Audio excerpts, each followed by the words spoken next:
Vou parar de brincar com esse microfone.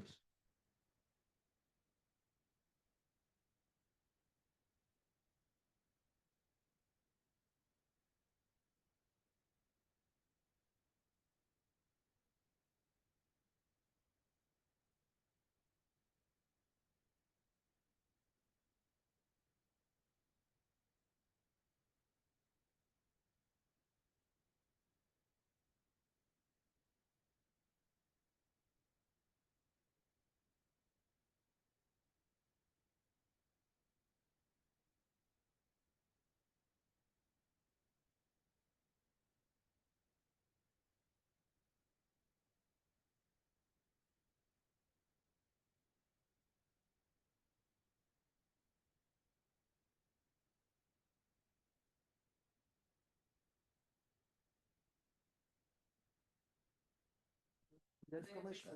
Não, esse negócio aqui em cima também é meio... 24 para cair 2, 3 graus. Verdade. Vou desligar um pouco.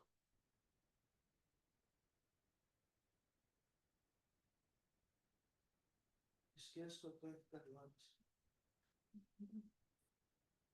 Só assim. Bom, para começar rapidinho, eu vou só ler uma apresentação do livro. Aliás, esse livro ele é acompanhado de vários textos de apresentação no site da editora, dentro dele e tal. Então, são múltiplas maneiras de introduzir, mas eu queria começar falando de algo que eu tentei fazer com o livro, com esses ensaios, algo que, enfim, eu não sabia, na verdade, se ia funcionar de fato, não tinha muita segurança até o último ensaio ficar pronto, que é, bem, eu queria elaborar um conceito de raça que me permitisse usar referências diferentes sem me perder muito nas diferenças conceituais entre elas, assim, porque foram, enfim, eu passei um bom tempo, uns bons anos trabalhando com dezenas de referências diferentes para falar de raça, colonialismo, identidade racial, violência racial, enfim.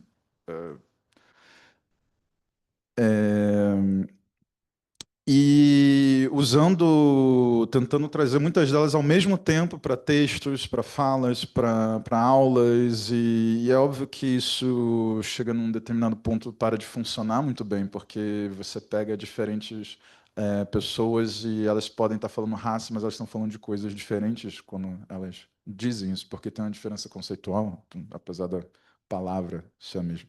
Então, uma pessoa diz raça, outra pessoa diz raça, elas não estão falando da mesma coisa, é, por vários motivos, por filiação filosófica, por diferenças em termos de experiência vivida, de como essas pessoas estão situadas e localizadas, o material usado é diferente. Então, e tudo bem, né? Isso não é problemático por si só,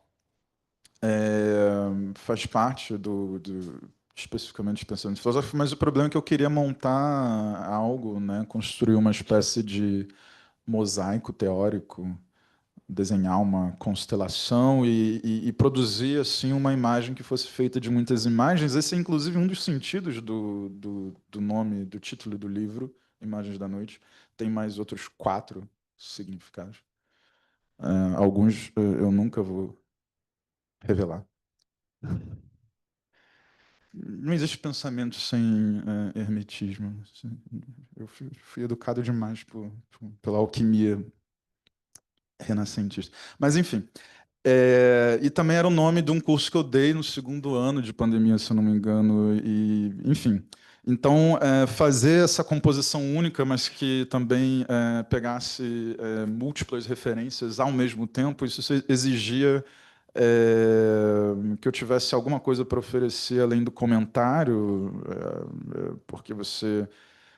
e dá para fazer muita coisa só com esse trabalho de composição, né? Você pega diferentes coisas e tenta reunir tudo isso, e você pode pegar esses textos de outras pessoas, desmontar os textos, não no sentido linguístico, mas no sentido abstrato, conceitual, né? Você desmonta os textos do ponto de vista da abstração. tipo um procedimento, sei lá, cubista, pintura cubista, né? Desmontar a realidade e remontar em termos abstratos, assim. Aí você remonta as coisas em um outro cenário e esse cenário é o que você está montando, assim, para acolher toda esses fragmentos, esses pedaços. Isso é uma coisa que eu gosto muito, né? Você consegue fazer uma espécie de pirataria artística com formas, estruturas, modelos, estilos, enfim, esses elementos abstratos. E filosofia para mim é isso, né? Acima de tudo, um trabalho com essas coisas, é elaborar formas, né? Então, esses fragmentos é isso. Você vai descontextualizar e recontextualizar. Não dá para pegar uma coisa da Lélia Gonzalez, por exemplo, misturar isso com Muniz Sodré e Denise Ferreira da Silva, sei lá mais quem. Essas pessoas não estão falando da mesma coisa, em vários sentidos. Às vezes a palavra pode ser a mesma, às vezes não. Mas você pega, por exemplo, a Denise Ferreira da Silva, ela mal usa, na verdade, a palavra raça. Ela usa muito o adjetivo racial e usa muito uma substantivação desse adjetivo para falar o racial. Ou você tem algo como, por exemplo, o Muniz Sodré, que tem todas essas divergências. Recentemente deu uma polêmica meio falsa, ridícula em jornais, porque ele não usa racismo estrutural, porque, enfim, isso depende do modo como ele pensa a estrutura. Se você pensa nos termos dele, não faz sentido mesmo falar em racismo estrutural, mas você pode entender a estrutura de muitas maneiras, né? Então, tem essa coisa aí. Enfim, então ficar brincando com essas colagens também exigia que eu oferecesse um contexto para a recontextualização desses elementos díspares, né? E se você quer aproveitar isso, né, esses diferentes elementos que são organizados por diferentes formas de pensar, diferentes sensibilidades, diferentes redes imagéticas, e tudo mais, você tem que descartar algumas coisas e você seleciona, tem que ter um critério para isso. No começo é mais intuitivo, depois você acaba nessa situação que realmente você precisa construir alguma coisa para fazer tudo girar em torno dela. E no meu caso, para mim, isso era um conceito de raça, né? E aí foi isso que eu usei para começar a reorganizar todo o material que eu estava usando, que eu usei durante anos para trabalhar, para pesquisar, para dar aula, etc. Tudo ficou mais complicado ainda. Eu estava dando um curso online e um amigo meu que enfim, ele é descendente de japoneses, ele me perguntou, esses negócios que você está usando aí, dá para pensar racialização amarela? Eu falei, não, não dá. Essas referências. Você pergunta para as pessoas e fala assim: não, ok, claro, eu sei que existem outras formas de racialização, eu sei que tem mais, além do binário negro, branco, etc.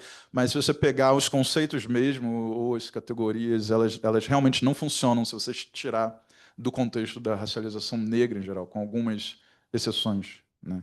Então eu disse, bom, bem sinceramente para ele, não, essa parafernália teórica que eu estou futucando aqui não serve para isso, né? O máximo que dava, sei lá, era o modo como o Bembe pensa, Achille Mbembe pensa raça, que é essa coisa meio remixada ali de Fanon, e apesar dele sempre falar raça e o nome negro, o substantivo negro, o significante, etc., ainda assim tem parte do conceito de raça dele que dá para extrapolar esse contexto e falar de basicamente tudo, né? E óbvio que essa parte, então, foi uma das coisas que eu incorporei também, no livro, porque eu queria isso, algo que me permitisse dar conta de todos os processos de racialização, sem falar de nenhum deles especificamente, né? Porque eu estava tentando fazer uma coisa inspirada, né, nesses entendimentos muito antigos e aristotélicos de metafísica. Falar de tudo e nada especificamente, né? E então você tem, enfim, aí eu tinha esse problema. São muitos conceitos que estão presos demais à experiência das pessoas racializadas como negras e experiência não num sentido muito psicológico, né? Nada a ver com isso. Tinha mais a ver com o que tem de formal, comum, público, né? O problema da identidade, né? A identidade só faz sentido se você pensar a partir de um repertório imaginário comum. Enfim, então eu estava tentando lidar com esse problema bom, essas abordagens conceituais elas não capturam tudo o que me interessa capturar, às vezes de maneira deliberada, mas num sentido positivo. Por exemplo, Fanon, que está interessado exclusivamente em pensar a racialização dos homens negros na Martinica, até fora dessa fronteira regional ele fica em dúvida se o que ele está falando faz sentido.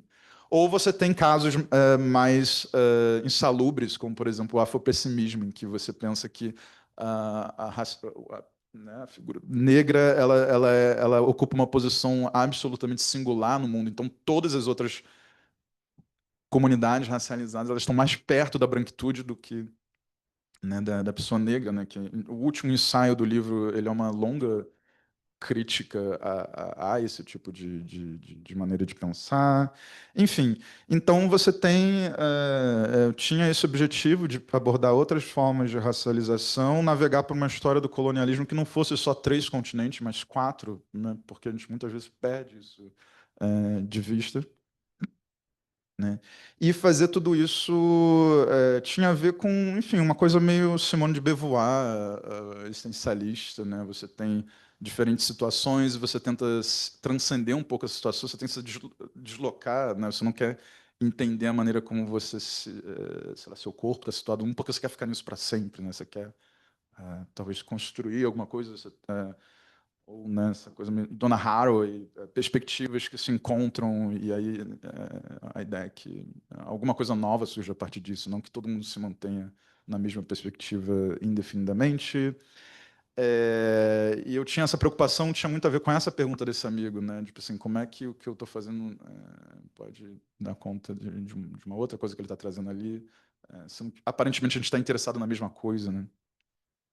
E é disso que vem essa ideia de pensar um conceito de raça, em que raça é um princípio, né, no sentido de tradicional mesmo, essa coisa meio epistemológica, metafísica, raça como um princípio que, inclusive, não está somente naquilo que a gente vê como mais violento, mais explicitamente violento. Né? Raça não é só indiretamente inteligível, sei lá, nas políticas de encarceramento ou operações policiais no morro, né, a gente vive num mundo que, como um todo, e em muitas de suas particularidades, é organizado por meio desse princípio.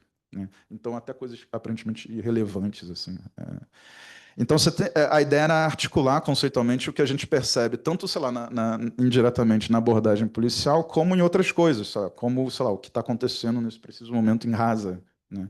Ou numa piada aparentemente inofensiva com estereótipos asiáticos, ou na história da recepção crítica da música afrodiaspórica, né? O que acontece com a audição nesses casos.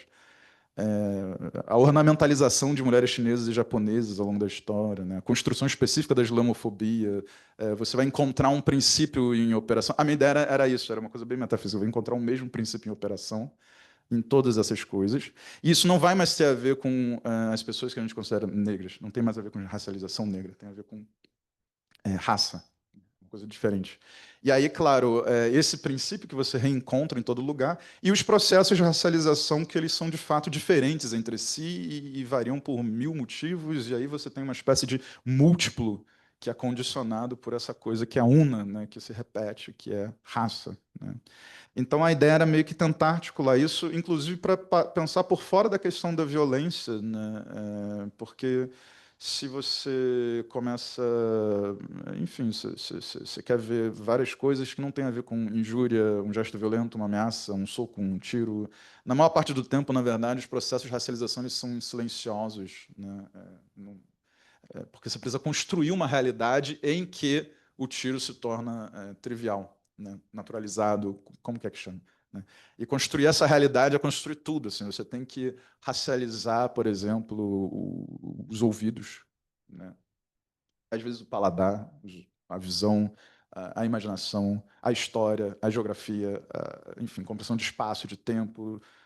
É uma coisa bastante complexa, não muito sistemática, às vezes improvisada e caótica, mas que acaba estando em todo lugar. Então, o livro ele tem muito mais a ver com essa infraestrutura imaginária dos ambientes sociais em que a gente vive, né? E claro, ele começa dizendo que essa infraestrutura imaginária não é irreal, né? O ponto de partida do livro é a opção por uma metafísica que considera, né, o imaginário uma das modalidades possíveis do real, né, da existência, que seja. Ou seja, falar que o mundo é feito de coisas, uma dessas coisas, imagens. Né? Tentar. Basicamente isso, né? Ouvir esse ruído de fundo do mundo que tende a se perder no meio das coisas que chamam mais atenção. A violência, a gente sabe que violência sempre chama mais atenção. A nossa atenção é toda organizada de maneira. Eu não queria ficar. Eu vou reconstruir para vocês mais uma vez um sujeito que é o objeto da violência. Eu queria, na verdade, mostrar, né, uma realidade sendo composta de uma maneira razoavelmente ordenada e razoavelmente desordenada e tal, enfim. E tudo isso nesse procedimento bem aristotélico clássico, né, que é a experiência tem múltiplas fontes e você trabalha a experiência de múltiplas maneiras, né, e você consegue extrair múltiplos sentidos, sei lá, da existência do ser a partir dessas multiplicidades que se acumulam. Então você pega isso, bom, historiografia dos processos coloniais, você pega o que Fanon chama de experiência vivida a partir da apropriação que ele faz da fenomenologia francesa, você vai pegando coisa do testemunho direto, passando pela memória social até raciocínios abstratos, você usa múltiplas fontes para compor o que se chama de experiência, que tem que ser algo reconhecido como comum, né? Público, digamos assim. E a partir disso, você vai então encontrar múltiplas formas de dizer as coisas a partir dessa experiência multiplamente formada, e basicamente isso deu nesse negócio aqui, nesse livro, e agora eu vou parar de falar. Eu achei que era um texto bem menor, perdão. E quem quer falar primeiro? Pode ser a Carla Fantasma. Tadinha, tem que ler aqui o negócio. Bom, a mensagem da Carla que ela pediu para ler é isso. Carla? É igual o Homero, né? Agora eu sou Platão, para o desespero de Platão. Agora eu sou outra pessoa. Em primeiro lugar, eu peço desculpas pela ausência, apesar de todos os arranjos de data e horário, imprevistos, contingências, surpresas estão sempre aí, à espreita. Gostaria de estar presente ao lançamento para poder dizer que a publicação de Imagens da Noite é um livro e um acontecimento filosófico. Isso no sentido desse termo. Um momento de tal importância que nos faz retornar a ele muitas vezes em busca de novos efeitos. Pensar raça e racialização no Brasil sempre foi um tema urgente e negligenciado ao mesmo tempo.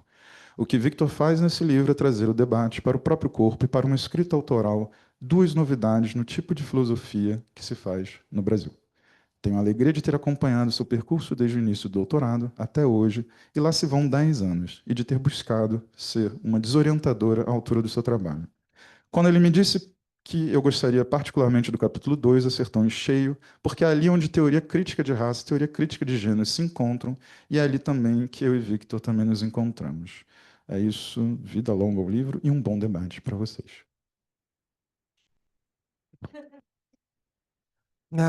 Vou fingir que começo, porque eu sou desorganizado.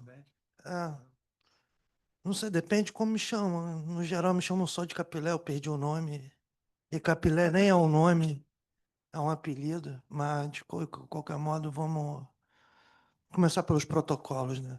Primeiro, gostaria muito de agradecer o convite do Vitor Galdino a estar aqui entre vocês, nos tornando nós numa conversa que pode ser elaborada não só a partir de mim, mas também com o livro, com todos vocês que nos assistem, etc, etc.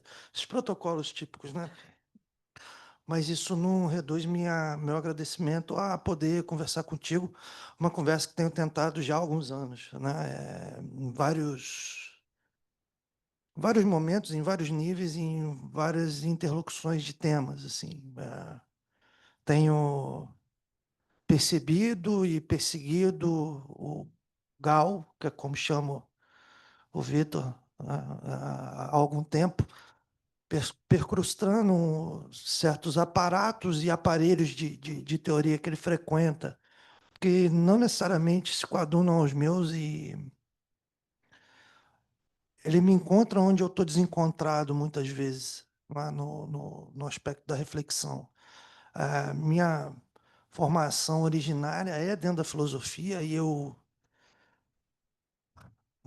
abandono esse lugar por não me suportar nele, e o lugar também não me suportar por vários motivos, e encontrar o livro e o texto do Galdino foi muito significativo para mim, porque dentro do contexto da filosofia eu era tomado como um texto frouxo, na mecânica de amarra desse espaço, do conceito e tal, e quando migro para letras, meu texto era muito duro, né? Então, tenho frequentado esses espaços muito sem lugar, né? E voltar à PUC mais uma vez, um lugar onde eu passei uma parte da minha vida aqui no Rio, por conta de pós-graduação, entre mestrado e doutorado, né, meio que em cena por onde eu frequentei a leitura do livro, com a leitura muito rápida, no fim das contas, e talvez com uma atenção menor do que a devida, mas como é um livro para não terminar,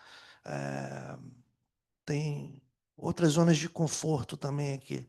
Porque quando venho a PUC fazer mestrado e doutorado, eu venho como um corpo impróprio. Um corpo impróprio como fronteira, né? Uma vez que sou do interior do estado, do Rio, e tendo passado minha vida de jovem adulto, eu sou um velhinho, tá? Tendo passado minha vida de jovem adulto toda em Minas, também interior, em Juiz de Fora, no caso, quando chego aqui, chego como corpo impróprio, né? Corpo impróprio em vários níveis, vindo de um curso, migrando de curso para um lugar no qual eu não pertenço e não pertencendo a exatamente um certo cenário daquilo que se configura como uma PUC, né? A PUC hoje está um pouco mais pigmentado do que quando cheguei em 2010, mas a gente ainda frequenta na PUC algumas pequenas convenções festivas da clã, né? Então, sempre perigoso andar pelos corredores e pelos pilotis da PUC. Falava com o Gal ali fora, que assim, eu defendo em 2016 a tese e fico quase 3 anos sem vir a PUC, sem conseguir pisar aqui dentro. Um retrogosto estranho, né? E o corpo ainda impróprio, né? E quando volto a PUC, volto nesse lugar aqui, exatamente nesse lugar, no final de 2019, em novembro de 2019.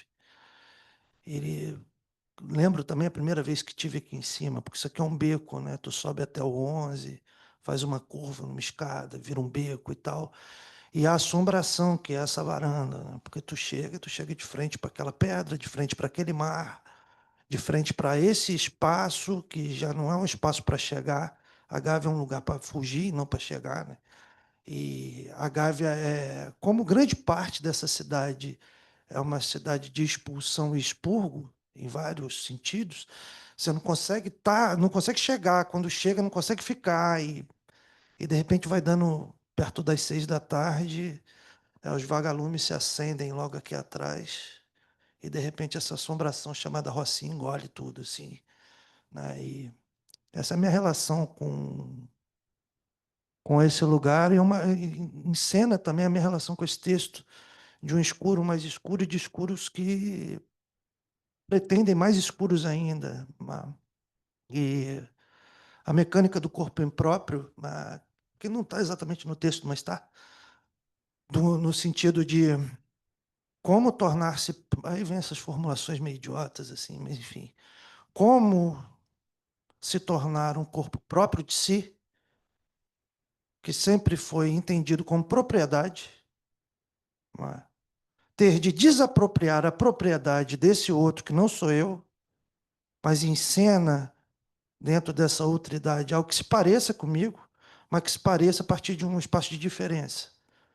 Então, como tomar propriedade de novo de um espaço de vivência que não me é permitido, do qual eu sou sempre alijado, e na medida da propriedade, ser propriedade convertido num próprio que não é próprio de mim, que é a mecânica de estratégia de racializações, né? Toda essa dimensão, né, imaginal, como tu diz, né?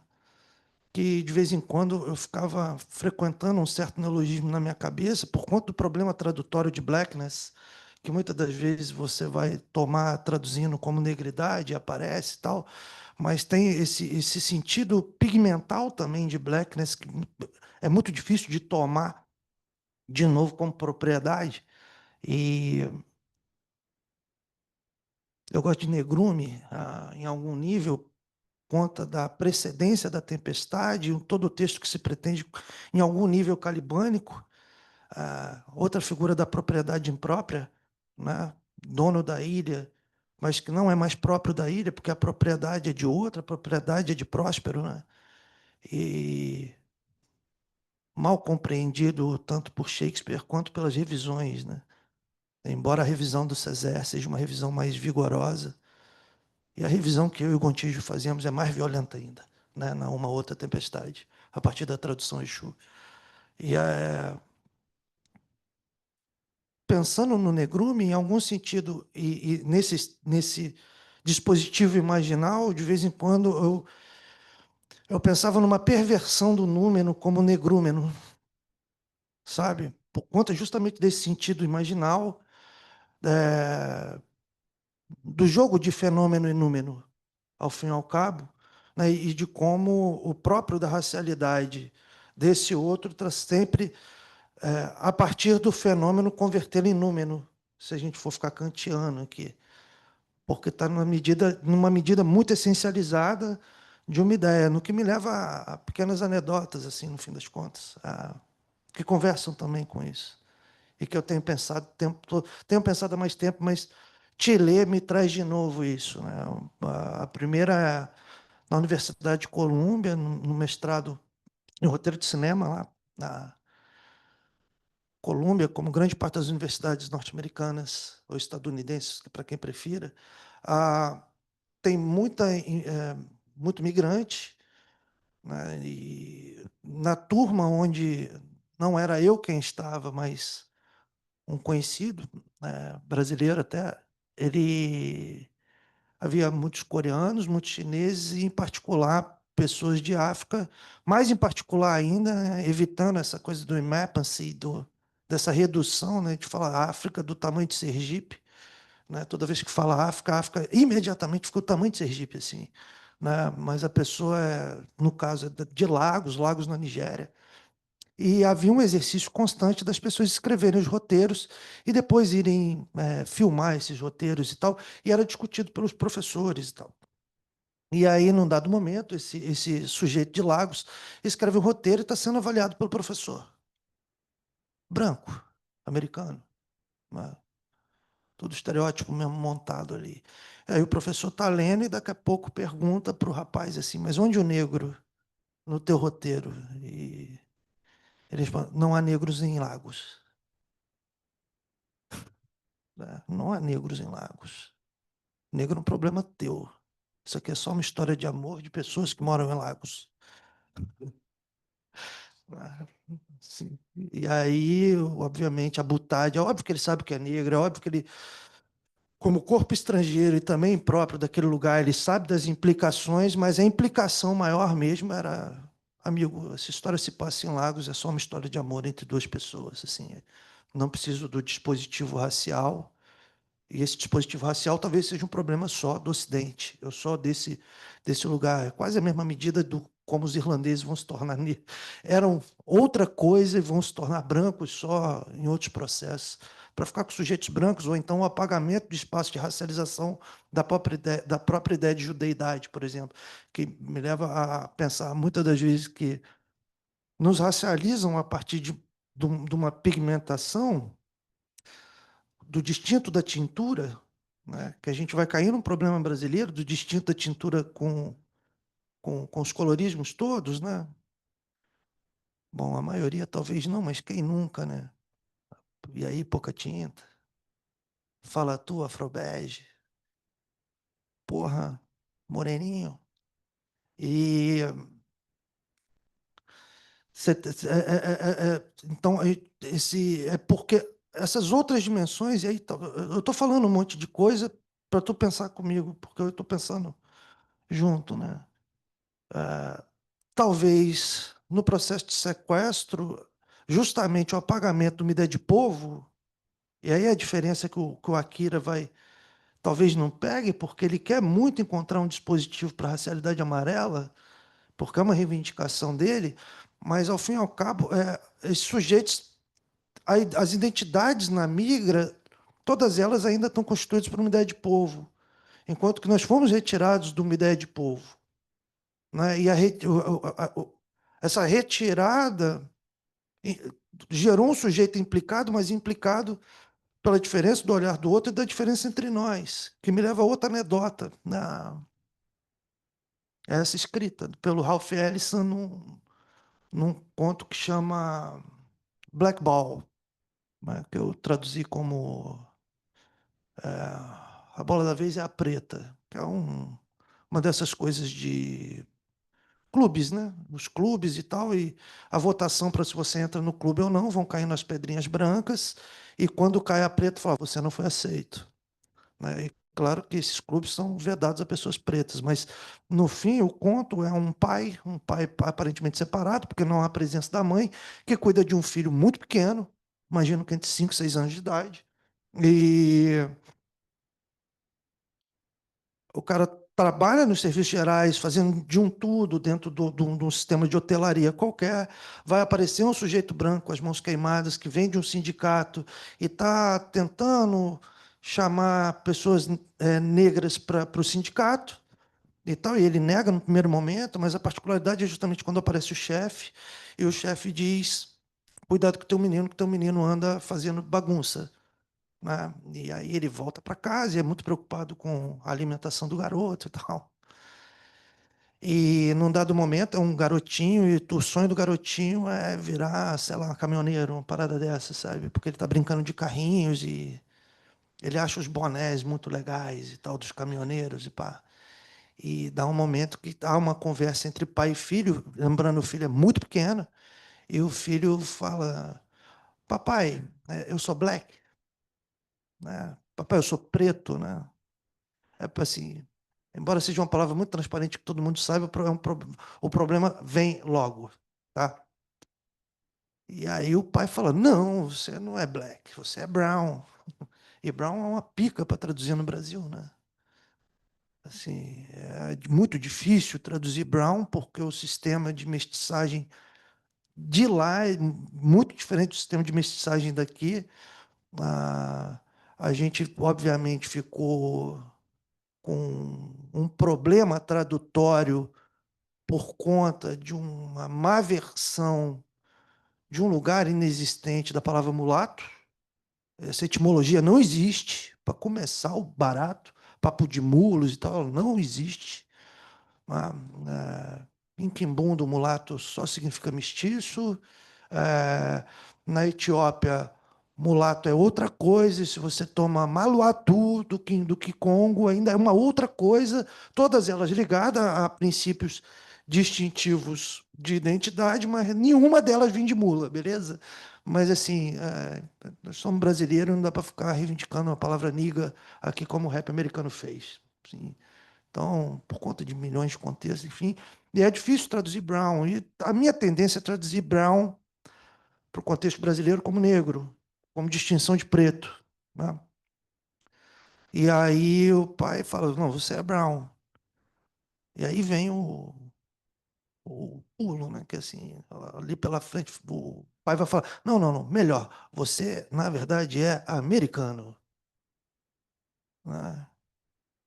Que aí entram os nossos problemas de leitura de certos campos de autoria, porque a gente tem convivido, talvez demasiado, com uma autoria que pensa a racialidade a partir do norte, e esse norte é um lugar só, que é os Estados Unidos. Né? E, ao fim e ao cabo, negros, para eles, lá é o negro que nasce nos Estados Unidos. Assim, né? Os negros da América, não, das outras Américas, não necessariamente são negros, menos ainda pretos. Né? Um cubano ainda é um cubano não é preto. Né? Um martinicano, embora para a França seja francês, fora do continente martinicano, ele é só mais um sujeito da América Antiliana e não necessariamente negro, a depender do contexto. Isso é um puta problema, porque não é um problema para nós. Né? Não é um problema para nós por conta dessa percepção da raça e do lugar de negridade, tentando prever essa outra idade de mim mesmo, né? Como parentes. E, o teu livro fica me perturbando nesses cenários, sabe? Todos, assim, me perturbando muito, perturbando no melhor dos sentidos. Porque me dá o que pensar e me dá ferramentas para discutir dimensões que não são dimensões, ao menos na minha percepção, aquelas às quais nós fomos condenados, porque tem uma percepção, e isso, muitas aspas aqui, eu achei brilhante isso, aspas, falta ao teu texto pensando racialidade, e não falta porríssima nenhuma, é só um modo de dizer. Eu acho que a gente é uma outra metafísica, né? A gente quem? É, houve uma armadilha criada que uma parte considerável de nós aceitou, que é pessoas racializadas, em particular, racializadas a partir da perspectiva do pensamento negro, pensamento preto, e também as mulheres, de modo não só tangente, mas muito de dentro, que são sujeitos, todos eles, com uma reserva sobre o corpo, sobre as oralidades.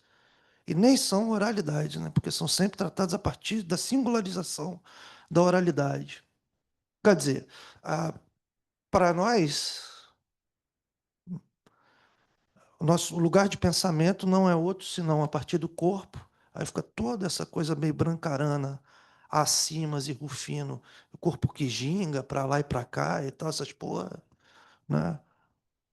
Tudo bem, homens brancos não sabem enterrar, mas nem todos os corpos negros dançam, para começar, né? E aí,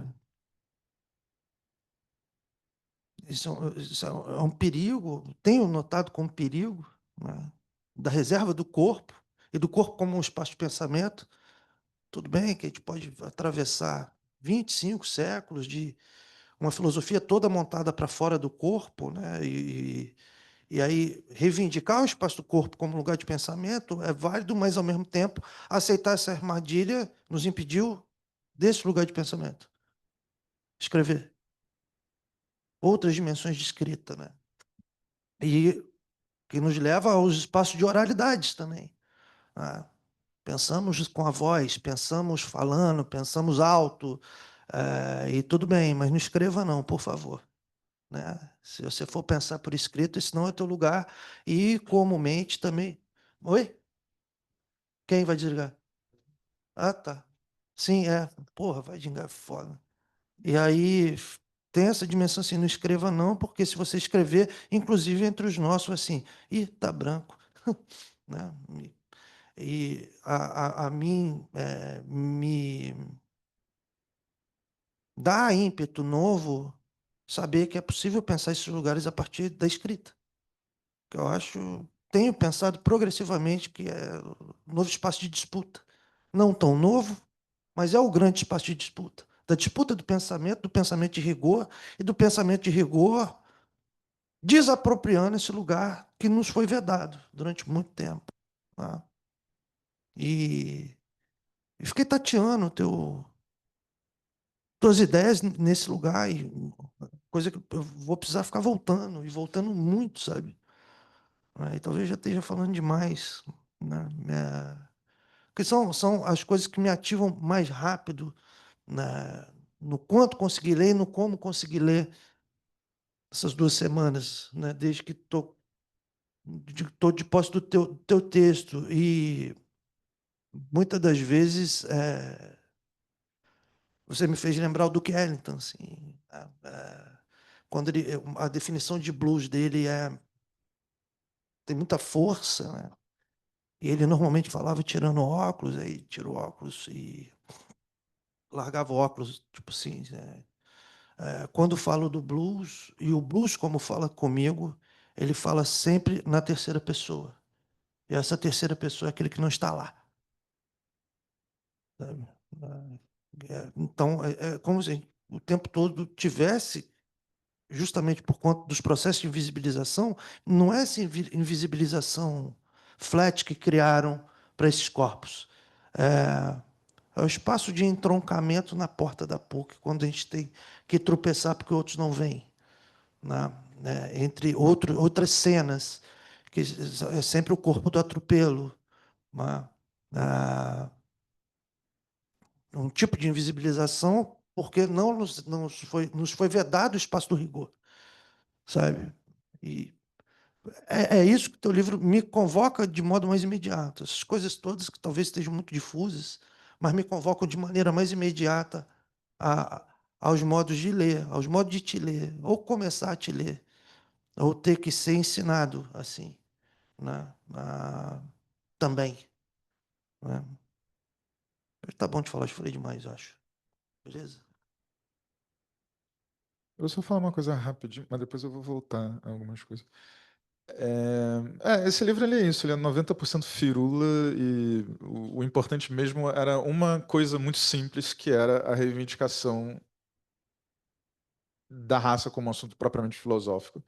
E propriamente filosófico, para mim, significava permanecer, de certa maneira, naquilo que eu fui formado, que envolve, inclusive, toda essa questão da escrita, do rigor, né, toda essa coisa, de assim, sim, ok, tem várias questões aí, mas eu quero mostrar que você não precisa mudar tudo isso para poder abordar esse assunto. Você não precisa, enfim, porque às vezes acontece isso, né? Muitas pessoas, sobretudo brancas, na universidade, passam a impressão para as gerações mais novas, negras, de que tratar desses assuntos é uma coisa que você pode fazer de maneira meio a la caralho mesmo, assim. Tipo assim, pesquisa, fonte, rigor, argumentação, estrutura, etc, etc, etc.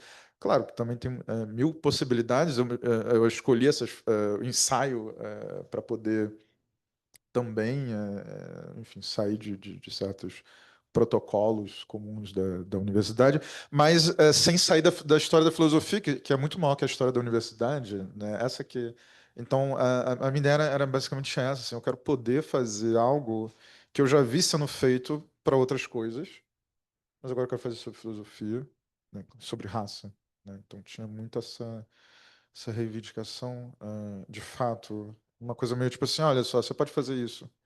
Faz de outro jeito se quiser, mas isso é possível. É, é, acho que boa parte do trabalho de filosofia aqui no Brasil, porque a gente tem essa condição pós-colonial mais pobre do que a de outros lugares, é meio que convencer as pessoas que dá para fazer filosofia, né? Porque, sei lá, a gente se forma em filosofia e a gente não aprende a fazer filosofia. É um troço meio esquisito, assim, tipo assim. Como é que faz filosofia? Você faz, tipo, não sei, uma vez eu fiz uma avaliação na FRJ que era isso. Falei assim, olha, a avaliação final da matéria você vai produzir uma maneira, né, uma teoria sobre a mente, assim. As pessoas, o que é isso? Você quer que a gente faça filosofia? Eu falei, você está na faculdade de quê, querida? Eu falei, filosofia. Eu falei, então tu vai fazer filosofia. Ela falou, mas ninguém me ensinou a fazer filosofia. Ah, agora sim. Então você pode fazer do jeito que você quiser, não tem... Se não que ninguém te ensinou, não tem certo e errado. E depois vocês reclamam aí com o pessoal que não ensinou vocês a fazer filosofia. Meu contrato está acabando, tchau. Então tem essa coisa muito peculiar, a filosofia é talvez o campo de disciplina mais intuitivo de todos. A gente de fato aprende muita coisa sobre como fazer, mas é muito intuitivo. A gente não tem disciplinas de metodologia, né, como você tem, às vezes até em excesso em outros campos, né? Vamos aprender a montar esse negócio. Então a gente meio que depois tem que, a gente, se vira aí, e a gente se vira de fato, mas é sempre complicado porque tem sempre esse problema de que, para uma parcela das pessoas formadas em filosofia, parece que o que sobra para você é meio que dizer algo sobre um texto que foi produzido lá em outro lugar. E boa parte do meu trabalho com filosofia, já há uns anos, é meio que só ficar fazendo bagunça e dizendo: olha, gente, você pode fazer uma coisa assim. Você não precisa ficar só falando dos outros permanentemente, etc, etc. Mas, enfim, depois eu vou falar sobre colorismo. Pô, do nada, o microfone ainda, né? Não, cara, eu não tô off, o pai tá off. Não, não, assim, né? Eu sou mais esquemáticozinho, né? Fiquei imaginando como comentar o livro. Também li rápido. Isso alguém das ciências sociais, né? Então isso vai ter uma diferença aqui, uma inflexão na fala. Eu fiquei tentando imaginar como fazer uma conversa para, sei lá, com pessoas que não necessariamente leram um livro, mas para elas tentarem entender também o que que é a sua proposta, né? Porque eu acho que você já meio que traduziu pra gente o quão ambicioso é o movimento que você está fazendo, né? Eu acho que é isso. Você também está pensando. Você usou uma expressão que me fez entender bem qual é o seu projeto, né? Oferecer um contexto para recontextualização da própria categoria raça e pensá-la como, tomá-la como uma categoria filosófica, né? Eu acho que dá para entender o que você está fazendo, né? Mas eu fiquei assim, pensando numa sequência de perguntas, assim, acho que são quatro, meio que estão meio, mas na verdade talvez seja uma só, mas elas estão meio conectadas, né? Acho que a primeira, assim, tem a ver com querer te ouvir mais, assim, sobre o lugar da categoria imaginal no seu livro. Porque eu acho que você está querendo promover um tipo de inflexão nas formas como a gente imagina a raça e depois escreve sobre raça. E aí eu acho que no seu texto a raça ela não aparece exatamente como um marcador identitário, nem uma estrutura social. Ela é mais uma operação inaugural de nadificação. Uma desfiguração primeira do rosto que inspira, né, que você vai dizendo assim, né, que instaura o como condição do que dizem quem somos, né? E vamos sendo enquanto seres racializados nesse mundo, pessoas racializadas nesse mundo, né? Então você tem esse como natificação, mas você tem, no fundo, múltiplos modos de ser racializado, várias figuras de racialização, o negro, o imigrante, uma minoria, as pessoas de origem asiática nos EUAs, nos Estados Unidos, a escravizada, a Ba, o papel dos cristãos no colonialismo no Japão. Então você transita entre momentos sócio-históricos muito distintos, se atenda a essa figura, esse momento original da raça como natificação. É isso que dá a condição para você mudar registros sócio-históricos muito distintos, porque você tem uma coisa que se repete, enquanto tudo varia. Né? Esse é o seu movimento, e eu acho que é aqui que está o coração do seu argumento mais geral no livro, porque ele se replica em vários capítulos de formas diferentes, né? E aí, nesse sentido, se eu entendi certo isso, a minha pergunta é assim, cara, qual é o trabalho conceitual e político que você espera que a categoria imaginal possa produzir sobre as nossas formas de pensar, nomear e dizer a raça? E tem um empreendimento aí, tem um empreendimento de fôlego, difícil para outras áreas do saber que não a filosofia, de pegar e falar assim, caraca, o que eu vou fazer com isso daqui? E eu acho que é importante, porque você, é o que você falou, né? Você quer bagunçar um pouco, você quer incomodar, você quer dar uma distorcida, né? Ver o que você consegue fazer a partir de agora, né? E para poder fazer isso, por que eu estou tão interessado na categoria imaginal? Porque eu acho que no seu texto ela está sempre em diálogo com outras. Estou usando categoria, mas pode usar ideia, pode usar outra coisa, né? Como outras categorias que são igualmente intensas. Elas estão preenchidas de muitos sentidos carregados analiticamente, né? Vou dar um exemplo. Evento racial, catacrese, arquivo, ambiguidade, violência, perda, melancolia, bangasal, cura. Todas essas ideias, categorias, você tem que mobilizar para poder construir essa ideia do e do múltiplo que você vai tentar trabalhar a partir de imaginal, né? Então, assim, por isso a minha, assim, onde que você quer chegar com essa inflexão? Qual é a torção que você está promovendo em termos analíticos e políticos, né? Porque eu acho que todas essas ideias que eu acabei de citar, elas se entrelaçam nesse seu gesto que é de tentar deslocar o imaginário racial para além de uma ideia de representação, para além de uma ideia de convenções sociais. E aí, em alguns momentos, você fala que quer abrir caminho para o impensado da raça. É aqui que está o projeto filosófico que você está fazendo com a categoria imaginal? Assim, é isso que eu fiquei me perguntando enquanto eu lia. Assim. Ó, fiz o dever de casa. Belíssimo. É, a verdade é que onde eu quero chegar é num outro livro, porque é o esquema de pirâmide. Site da Galaxy, não mentira. Porque assim, eu fiz esses 3 cursos na pandemia. Mentira, eu fiz 2 só. O terceiro ele nunca existiu. O terceiro é onde eu quero chegar. E eu acho meio divertido o fato de que eu nunca tenha conseguido fazer. Porque o primeiro ele era essa elaboração de terreno mais ampla, em que eu quero mostrar uma espécie de infraestrutura mundana que sustenta os processos de racialização.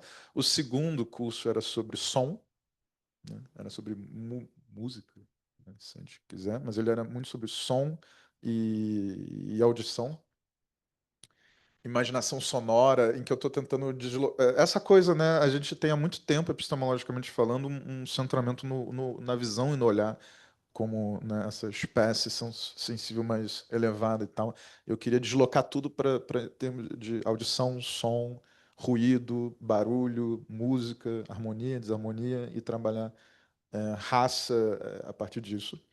E aí depois o terceiro curso, que nunca existiu, ele seria sobre política.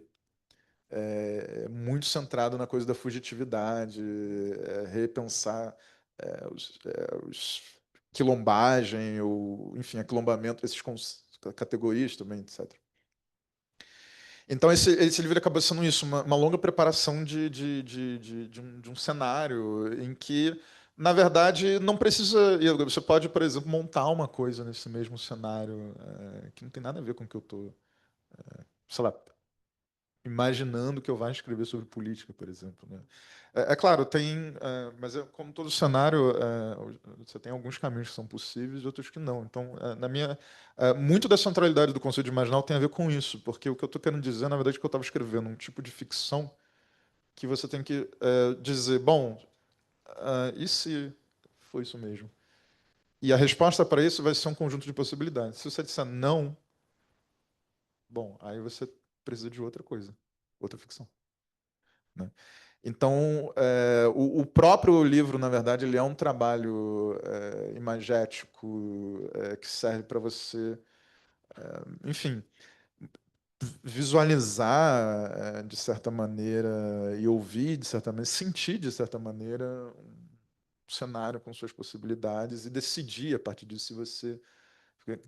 Porque se você pegar, eu aprendi esse conceito de marginal já num contexto de apropriação na filosofia contemporânea dele, lendo um livro chamado Imaginal Politics, da Chiara Bottici, que é sobre política. E também lendo sobre, sei lá, cinema, etc. Então ele já veio para mim em apropriações contemporâneas que me deram essa né, impressão de que tudo pode mudar se você. Né, não tem. Quase tudo que a gente entende que é familiar a nós pode mudar dependendo de como você pensa essa coisa da imagem, da imaginação. Né? Porque você está mudando o seu senso de realidade. Né? Esse é o deslocamento mais interessante que o Suraward fazia. Né? É tipo assim, olha, a gente se acostumou a pensar a realidade em termos de concreto, abstrato, sensível, inteligível, né?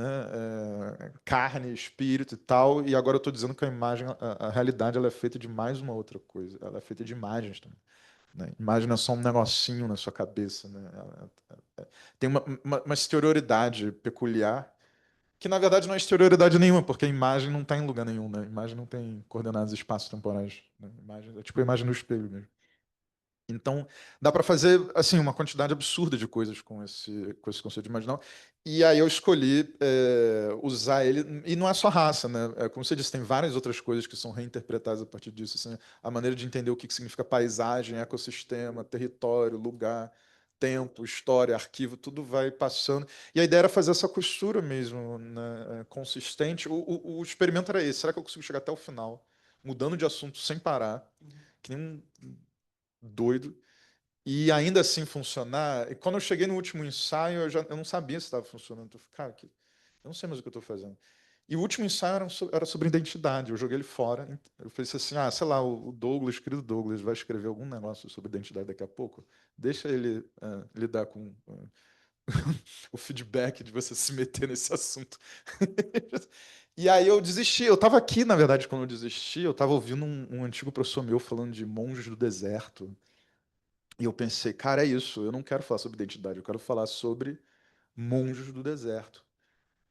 E isso vai ser uma refutação do afropessimismo. E aí eu fui para casa e já apaguei tudo e passei os 2 dias seguintes escrevendo esse ensaio, que é o último, que é uma série de digressões. E aí, quando eu terminei ele, eu pensei assim, olha que bonitinho. De fato, funcionou até o final. Eu ficar com essa coisa de deslocar e ficar apontando para o mesmo, para o mesmo, para o mesmo, para o mesmo, para o mesmo, para o mesmo, para o mesmo. Claro, eu tive que trapacear um pouco, voltar lá no primeiro ensaio e modificar um pouco, né, para fazer, tipo assim, opa, tava pensando isso desde o início, mentira. E aí, mas aí tem isso, né? Até onde eu consigo sustentar esse experimento específico, que é um experimento literário. Ele é um experimento de como ser, né? Aquela coisa, né, que a gente vai repetindo clássica.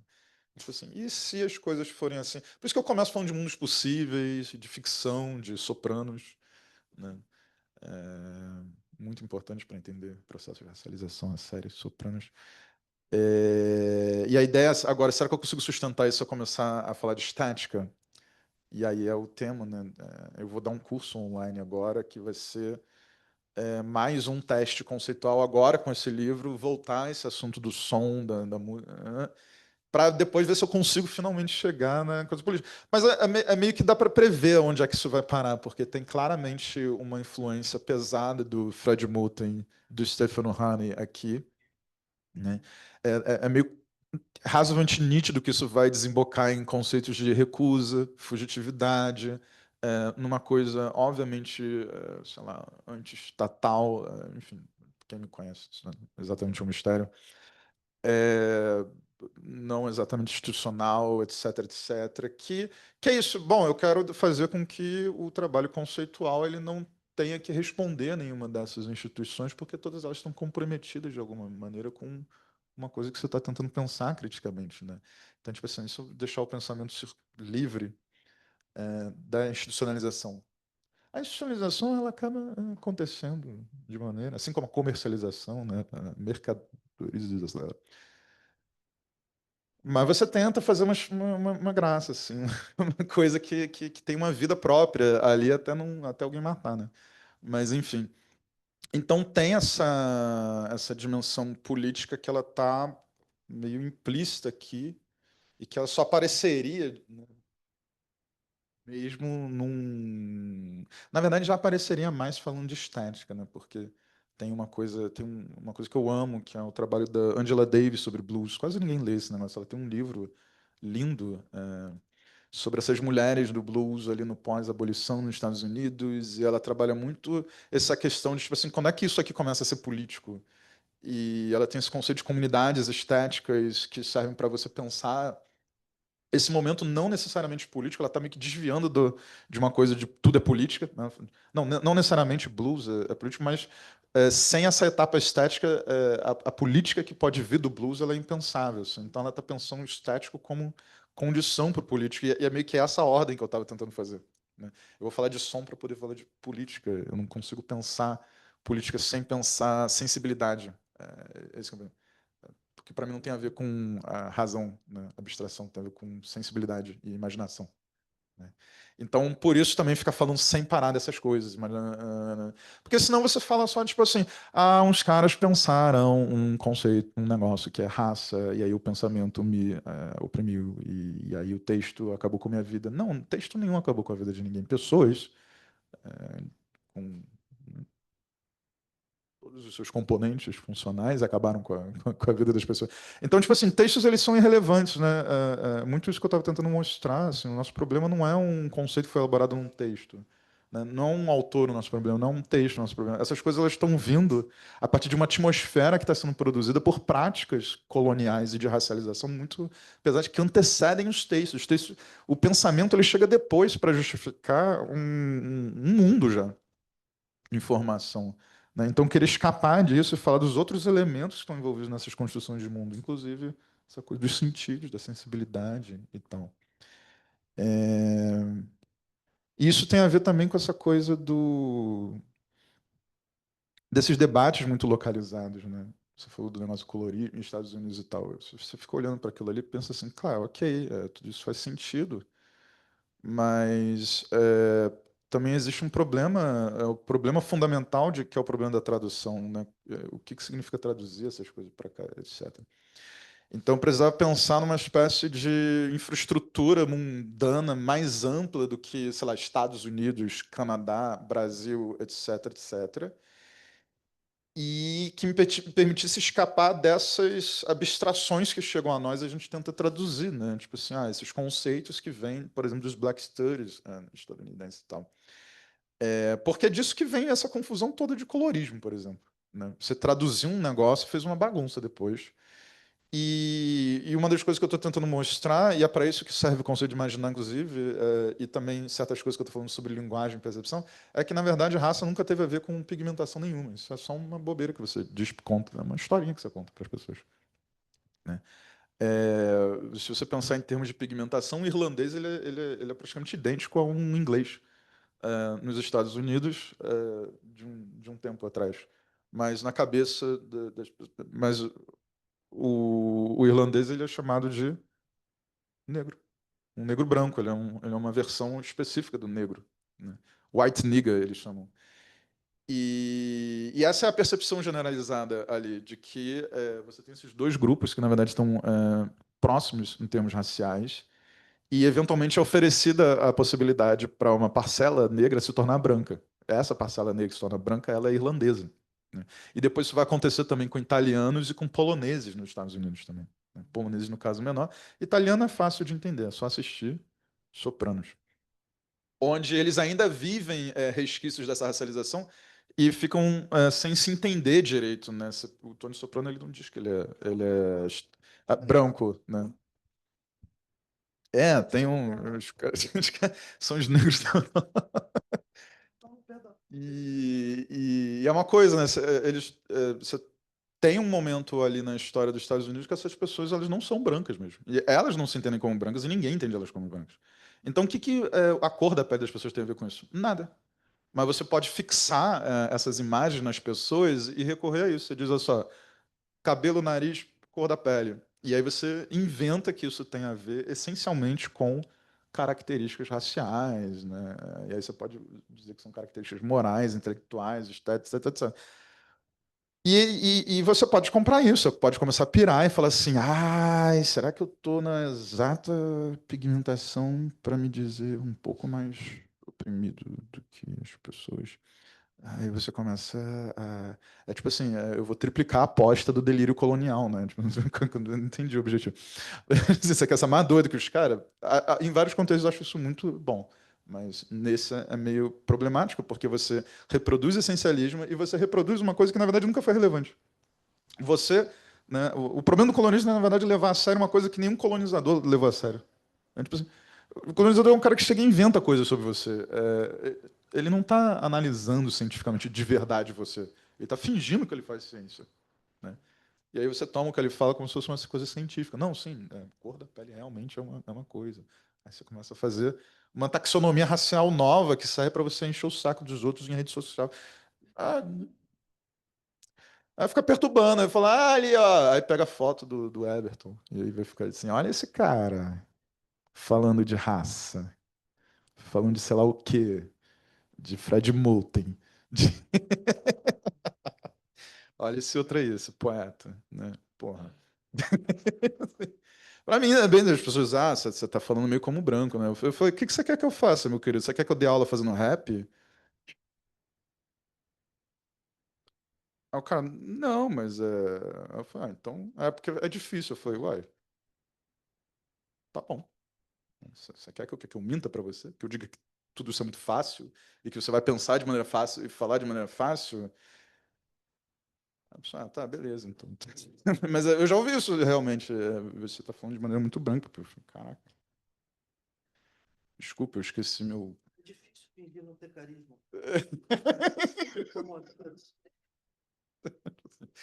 Pô, o que você vai fazer, né? Tipo assim, hoje a aula vai ser em formato de funk. É negro o suficiente isso pra você, né? E aí você fica sempre, na verdade, com esse problema, porque você passa por todos esses processos de racialização que envolvem também esse tipo de noção, você não é o suficiente. Porque isso, na verdade, era isso que era o objetivo desde o início, dizer que está faltando alguma coisa em você, né? Colonização foi só a produção massiva de falta, né? E é claro, como a Carla falou, né, tem um ponto ali onde a coisa do gênero e da raça se encontra no segundo capítulo, porque ele é um ensaio sobre. Ele é mais psicanalítico, né? Ele é sobre falta, ele é sobre essa erótica colonial que envolve você criar intimidade e repulsa ao mesmo tempo, você manter perto aquilo que você humilha, né, a coisa toda, a construção do desejo que se dá nesse tipo de dinâmica, né, o modo como, enfim, você vai produzindo paranoias e fobias, etc., e vai inventando sem parar uma outra idade para poder se proteger, sabe-se lá do quê, né, para se proteger de quê, né? De ser quem você é, na verdade, né, de ser, né, só, tipo assim, de ser, porque é isso, você está jogando para fora coisas que você não quer ver em você nesse outro racializado. As dinâmicas de generificação, elas funcionam assim há séculos também, né? Você não quer ver certas coisas em você, você joga na categoria mulher. Pronto, resolve o seu problema. Aí ninguém precisa lidar com nada, a não ser quando depois tem um treco, aí vai para terapia, sei lá o quê. Aí vai, ai, ai, ai, ai, socorro, na verdade eu sou um pouquinho mulher também. Tipo assim, poxa, Isso é meio óbvio, né? Sabe por quê? Porque essas coisas não existem. Aí, ok, existem, são reais, porque elas foram feitas serem reais, mas elas também são essas. É literatura, né? Então, você pode reescrever as coisas e tal, né? Então, o problema é quando a gente, no caso do colorismo, também quando você começa a levar muito a sério essas ficções e tal. É para levar a sério se, ok, eu quero levar a sério porque eu quero pesquisar isso é uma coisa. Daí o conceito de imaginário serve para isso, para você levar a sério a imagem. Esse é, na verdade, o centro. Agora, levar a sério aquilo ali como uma ficção que desvela o que você aí é meio foda, né? Mas, enfim. Obrigado pelo comentário. Obrigado você também. Eu respondi você? Essas perguntas, tipo assim, pra onde isso vai? O que que você quer? É meio foda, né? Porque a resposta real é meio que, tipo assim, não sei, né? Como é que eu vou saber? Tava esses cursos sobre política, e aí era essa mistura, né? Black Studies com, sei lá, Rancière, né? E Rancière é esse cara que a resposta para tudo tipo assim, não, mas o que que vai acontecer depois da Revolução? Cara, não sei. Tem que ir lá e fazer uma parada, e depois você vai saber. Onde é que é o lugar para fazer política da maneira mais... Cara, não sei, cara. Primeiro, você vai em algum lugar e descobre você. A resposta dele para tudo era isso. Então, ficava dando... A gente deu esses cursos juntos que ia acontecer isso, né? Pessoa, mas onde é que eu vou, né? Onde é que é o lugar da fugitividade? Onde é que é o subcomum, né? É... Aí eu falei, cara, não sei, cara. Só, sei lá, vai embora da minha frente, né? E descobre. E aí, as pessoas... Tá, mas qual é o lugar onde a gente foge? Eu falei, cara... Eu não vou te responder essa pergunta. Não quero saber disso. Então tem essa coisa que eu tento preservar de uma imprevisibilidade radical da política, né, que tem a ver com as minhas referências filosóficas para pensar política. Mas também tem essas coisas que têm a ver com um certo respeito à história política negra, digamos assim, que, claro, vai ter que ser deslocada ali para pensar, na verdade, essas outras histórias políticas que não são só das pessoas racializadas como negros, né? Que ainda é né, esse é o outro experimento que tem que fazer, que é ver se o que você consegue articulando essas várias coisas, assim, você tem exemplos ótimos, sobretudo na história do Caribe, né, e tudo mais. Mas é isso, ao mesmo tempo, preservar o imprevisível, preservar um senso de radicalidade, talvez, e tentar aprender, digamos assim, com a história, né? Respeitar a história, as coisas que vêm antes e tal. Isso para mim sempre foi muito importante, né? Eu realmente sou a pessoa que encontra mais coisa na história, no passado, do que no presente. É isso, quer falar sobre raça? Eu fui ler Aristóteles e filosofia medieval e não tem como esconder isso. Mas, enfim, a gente pode. Quem mais vocês querem fazer? Comentários, perguntas, comentários com interrogação no final, críticas de leve. Ali, ó. Vai lá, Gustavo. Ele lançou uma ótima. Ele falou, tipo assim, eu quero que você fale mais sobre Sopranos. Eu falei, obrigado. Assim, era a única coisa que eu queria ouvir.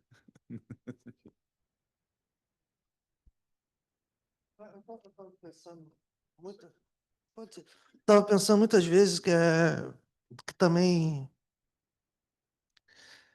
é um tipo de postura, né, que a mim me interessa, que é implicada, é que eu não sei se tu percebe isso, como é que você sente isso. Ah,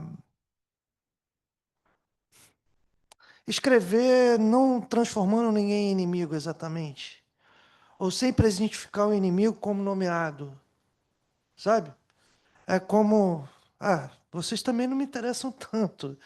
Não interessei durante tanto tempo.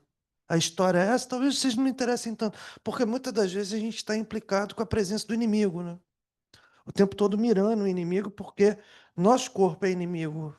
Aí precisa nomear o inimigo para poder ser, porque é o problema também que está incorporado nesse imaginal, porque a gente é imaginal do outro, para eles, né? E não tem uma construção própria de imaginal. Você não, não morde aqui, sabe? Nesse sentido. O quanto isso é deliberado. Isso é um negócio que eu fiquei pensando. O quanto é deliberado. E aí, imagino, porque é estranho, mas o quanto é confortável você poder ter um inimigo claro. Claro. Né? Assim, você tem um inimigo evidente e não ser a evidência, sabe? E aí, porque aí você tem com quem brigar, pelo menos, né? E aí você não tem que construir nada, né? Você pode ficar como a poesia brasileira contemporânea, em particular, a nossa tem o tempo todo andado sobre mortos, né? E sobre ruínas, e se refestelando nisso sem projeto, sabe? De existencial, porque tudo volta para uma experiência, sabe? Né? Eu lembro, eu fiz uma disciplina aqui na PUC maravilhosa, cara, que tava o Júlio Tavares na disciplina, né? E aí alguém veio falar, o Júlio Tavares lá da UFA, antropólogo e tal. E aí alguém veio falar da sua própria experiência. Ele, parou, parou, parou, parou. Aí todo mundo ficou assim, não é clínica! Ele berrando, cara. Não é clínica! Não me interessa o que você passou! Assim, e todo mundo.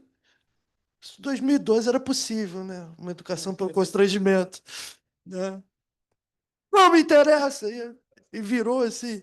Aí virou um negócio, e assim, a disciplina teve uma virada nessa hora, porque, inclusive, esses inimigos foram mortos ali. E a gente só podia. E era nascimento do pensamento afro-brasileiro, a partir de 3 sujeitos lá e tal. E aí, assim, essa frequentação do passado que tu fala, desse lugar da história, porque os arquivos que a gente foi colocado também são arquivos dizendo que não tem história. Né? O tempo todo a gente meio sem história, não tem muito lugar, porque alijados, sequestro, tudo essas coisas e tal. Né? E se você vai partir para o som, e essa é uma coisa que a Stephanie Borges fala muito, às vezes ela fala do Moten até assim. O problema desses caras todos é que falta macumba. Sacou? E não é a macumba tipificada pelo exotismo. Né? Porque assim, feitiço tem para tudo que é lugar. Né? Sei lá, o Lemonade da Beyoncé tem feitiço. Ela vestida de amarelo, Oxum. Né? Ela no meio das águas de Iemanjá. Todo mundo, né? Na falta de, assim, Rei Leão e tal. Então, essas paradas, assim. Então, assim, esse tipo de macumba, vai. Mas ela está falando de outra coisa, né? De um outro pensamento, sei lá, do pensamento que o Tiganá tem conversado, do lugar da tradução feiticeira, um doque, né? Que é um outro lugar, assim, às vezes. Mas a macumba tem. Pô, eu tenho uma revisão da etimológica de macumba, né? Que é do Kikongo, na verdade. Ma é um prefixo de aumentativo, então Kumba é uma corruptela, declinação de Kumbi, Kumbi é o sol dá o registro do caminho, então é a grande avenida, o caminho mais largo, a avenida principal. Quer dizer, Macumba como um caminho mesmo, como percurso metodológico, sacou? Isso é do Kikongo mesmo, do norte do Congo. É, como é que você vai. Porque também não tá. São expectativas que a gente tem com esses corpos, tá? Eu não, porque, pô, eu só sou macumbeiro mesmo. Né? Nascido, criado em terreiro, feito santo. Então, assim, é parte da minha vida que eu não acho nem que tem que ficar falando. Outro dia alguém veio me cobrar assim, não, na sua mini bio de vinha veia, ogando, eu falei, mano, assim, né? Eu tenho um pé dentro e outro também, mas me deixa, cara. Né? Eu não sou nem poeta, cara, eu sempre falo professor e tal, sabe? Entendeu? Tem essa coisa, mas é um lugar para pensar. Porque, como tu falou, você tem um dispositivo ali que você fica indo e voltando, né? Essa digressão, conversa com Baraka lá no último ensaio do Black Music, o Same Change, né? O mesmo que muda, que é o lugar de estrutura do jazz para ele, a partir do bop, que é o mesmo que muda e muda de novo, inapropriado àquilo que tinha sido apropriado pelo swing, né, por aquilo que veio antes e tal. E aí, se a gente pega essas figuras da história, assim, é como se sei lá, Lélia Gonzalez, Beatriz Nascimento, Moniz Sodré, estão meio que o tríptico do sax ali. Vai, eles são Charlie Parker. Aí tu pega Edmilson hoje, colocar o Edmilson é Coltrane, né? E aí você tem uma geração emergente que eu colocaria, sei lá, o Tiganá, colocaria vocês são a Shape of Jazz, assim, vocês são Ornette Coleman para nós, como de novo, é o lugar do same change, é o mesmo, mas o mesmo em diferença, é o mesmo que muda, sacou? Se eu fosse perseguir esse lugar do saxofone, porque o saxofone é um grande problema, que é o problema da voz, né? Em particular para o Coltrane, é um problema da voz, é de como criar voz com esse instrumento, que aí tem outra implicação, é um instrumento melódico, logo só fala nota por nota, e não um instrumento harmônico. Mas como fazer falar com linhas cordais ou linhas de acorde para transformar um instrumento melódico em harmonia, quer dizer, é um sujeito impossível, e nesse sentido ainda produzir voz. Sacou? Então, assim, eu estou falando já para diante de como você vai perseguir isso. Eu tenho um ensaio sobre jazz para escrever que é meio que esse problema, né? Que foi... Eu estava em Rio das Ostras, naquele festival de jazz, e eu estava lá meio assim, tô aqui fazendo um trabalho de campo. Tô estudando, e eu com um bloco de anotações do celular aberto e vinho na outra bunda. E antropologia, né? Meu sonho era ser antropólogo. E aí eu tava lá tentando pensar alguma coisa sobre música pra escrever. Me dá um negócio desse.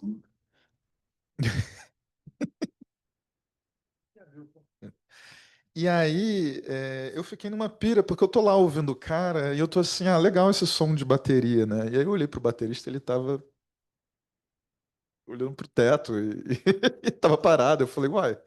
E eu falei assim, cara, um som de pássaro.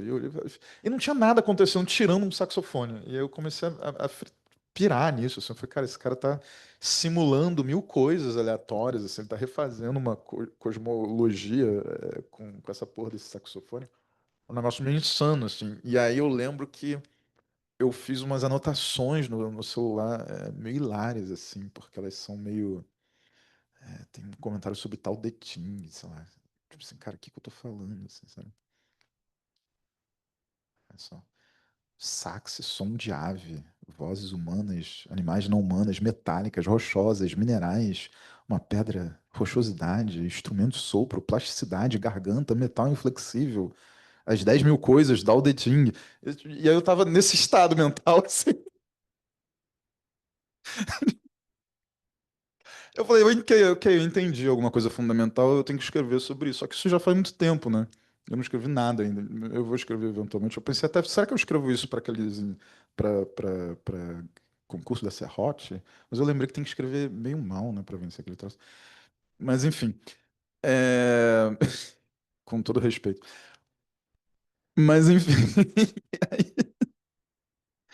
E aí eu tava, enfim, e aí tem essa coisa do som, mas enfim, o que eu queria falar, na verdade, você falou, essa coisa do inimigo, então, a minha pesquisa de pós-doutorado tal, que é sobre arquivo e escravidão, etc., ela é uma, enfim, uma variação de um problema ético-metodológico que está desde que eu comecei a estudar isso, que é como é que você faz para falar dessas coisas sem ficar falando apenas de violência, sem reproduzir formas violentas, enfim, todas essas questões que a gente já cansou também de ouvir.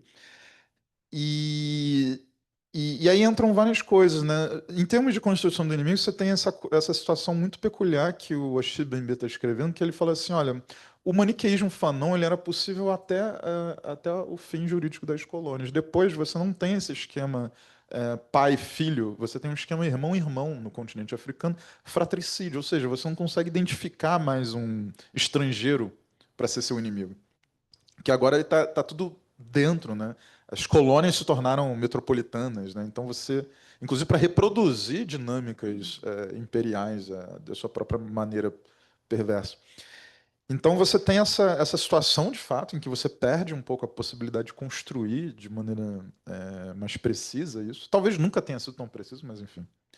Houve um momento em que você podia organizar um movimento revolucionário a partir desse maniqueísmo. E aí você tem essas outras coisas que são, ok, além disso,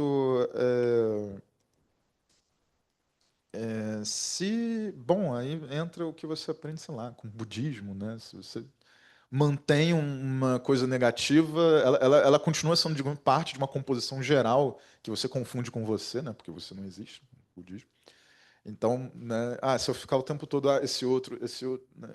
Então, e aí eu tentei construir o texto a partir de duas coisas, né? Tem o Davi Copenaua, que tem essa coisa meio que né? O outro do outro, né? Onde ele fala dessa perspectiva, ele está falando em termos de alteridade, ele está ultrificando, né, o branco, só que, né, gera essa multiplicação e aí que muda tudo, né? Não é só inverter os polos, assim, de fato muda a maneira de pensar.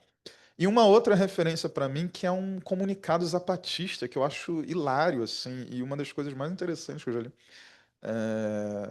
sobre esse assunto, porque eles dizem assim, a gente vai fazer um tour pela Europa, encontrar a rapaziada, vai se divertir, vai, enfim, alianças novas e tal, e a gente vai na Espanha. E a gente vai chegar lá na Espanha e a gente não quer um pedido de desculpas da igreja e da coroa ou nada disso, não. Tipo assim, não quero. Vocês não tem que pedir. Aí eles começam assim, a igreja vai pedir desculpa pelo quê? Pelos nossos companheiros da teologia da libertação? Não, obrigado.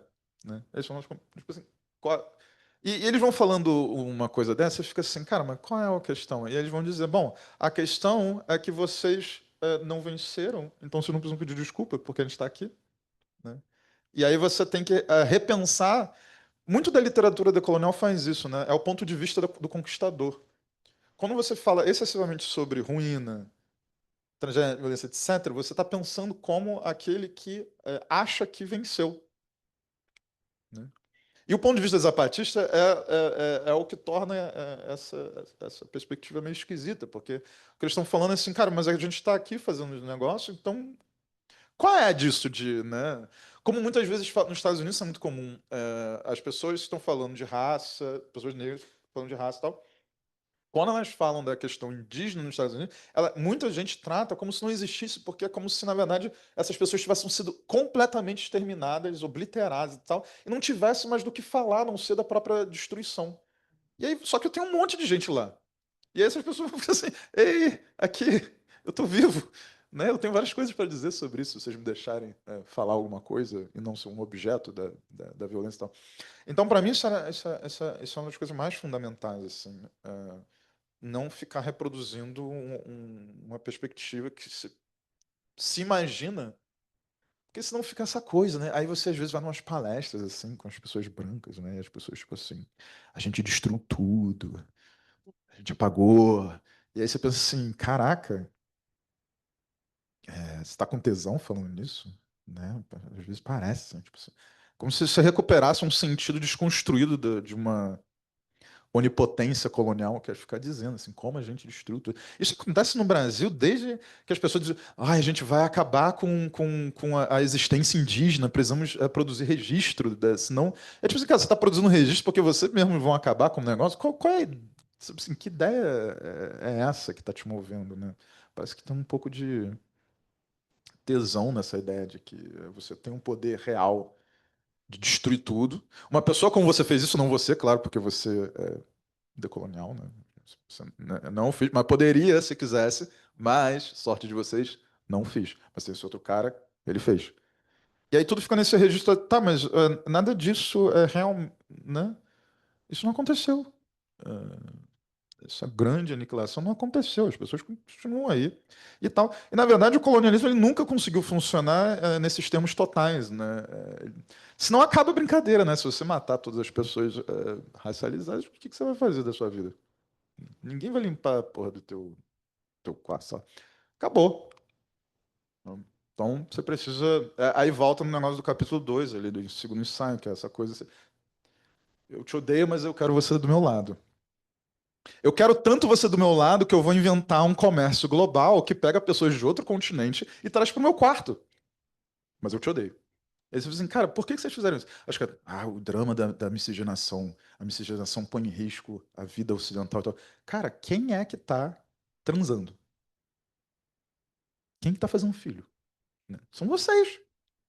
Né? Então, é tipo assim, é essa dinâmica muito insana, né? Que é tipo assim, cara, a miscigenação vai acabar com o planeta e ao mesmo tempo eu não consigo parar de me misturar com essas pessoas e tal. Tem vários casos, né? No livro eu pego esses casos, essas prostitutas chinesas, em que você tem essas políticas policiais, higienistas, de controle e vigilância dessas mulheres que são prostitutas ali, que não são políticas aplicadas para as mulheres brancas também prostitutas, e também não envolve uma preocupação com o homem chinês, é só com o homem europeu e a mulher chinesa na prostituição.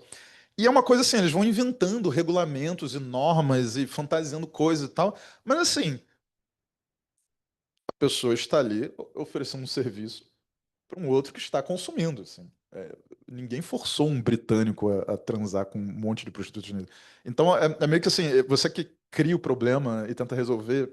Então, alguma dessas coisas não pode funcionar plenamente, assim. Você não, ou o problema não é tão problema, ou a solução não é tão solução, né? Você tem que ficar numa coisa meio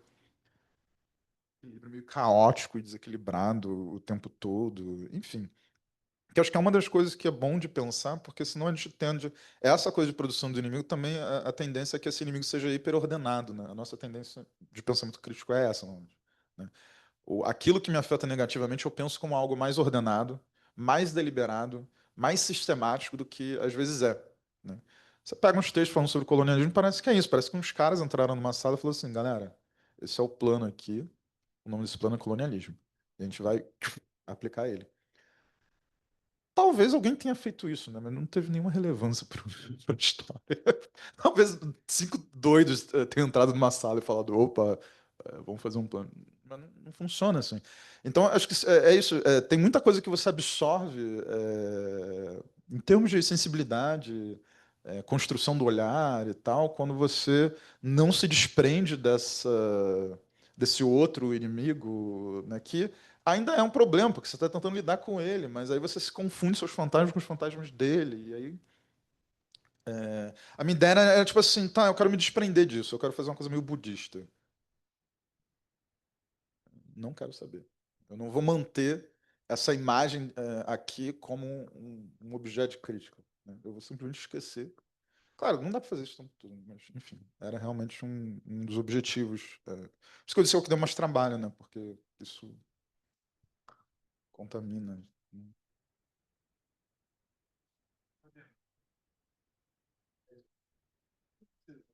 Não interessa. Todo mundo tem. Tá bom. É, Então, amém. Então, pensando nessa sua fala de que é um certo tesão em você achar que pode produzir um extermínio, né? Se você acha que é a partir disso que dentro de movimento historiográfico surge essa historiografia dos vencidos, de que é justamente a posição de um lugar subalterno, só que é a posição de um lugar subalterno protegido. Então tá aqui esse grupo de pessoas que tá subalterno a mim, mas eu estou protegendo elas. Elas não vão acabar. Porque eu estou protegendo, mas você, é claro, você não sai da narrativa do vencido, da narrativa da violência, da guerra. E se isso não tem também relação com a racialização, ela ser esse imaginário, mas ser também uma incorporação. O André estava falando desse colega lá na sala, né, que foi falar da experiência pessoal, passa muito de incorporação para você conseguir falar sobre esse imaginário. E o- se esse não é um grande problema, né, se a gente bota a incorporação no meio, dentro do imaginário, que também está dentro dessa historiografia dos vencidos, se não é a falta do que você mesmo fala, de que esse mosaico de palavras ainda não foi encontrado para falar sobre racialização mesmo. Né? Talvez seja o seu empreendimento desse livro, tentar botar essas palavras juntas. Mas se esses movimentos não estão conectados uns nos outros.